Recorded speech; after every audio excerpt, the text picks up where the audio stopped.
సైకాలజీలో ఒక ట్రిక్ ఉంటుంది, ద సైలెన్స్ పవర్ అనేసి. సో నువ్వు ఆ పవర్తో వేరే వాళ్ళ మెంటల్ స్ట్రెంత్ని బీట్ చేయొచ్చు. సో నిన్ను ఎవడైనా బాగా ట్రిగ్గర్ చేయాలి, కోపం తెప్పించాలని అనుకున్నాడు అనుకో, సో వాడు నీ కోపం తెప్పించాలని అందరి ముందు బాగా మజాక్ చేశాడు అనుకో, నువ్వు వెంటనే రియాక్ట్ కావద్దు.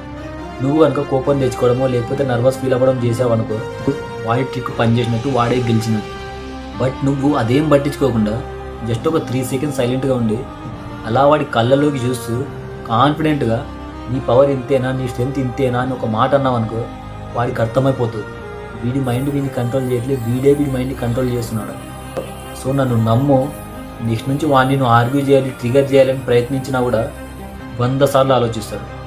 That is the power of a silent confident mind. ఇప్పుడు కూడా ఎక్కువ రియాక్ట్ కాకు. నీకున్న సైలెన్స్లోనే ఒక చిన్న మాట వద్దు, నువ్వు ట్రిగర్ అవ్వడం కాదు, వాడు ట్రిగర్ అవుతాడు.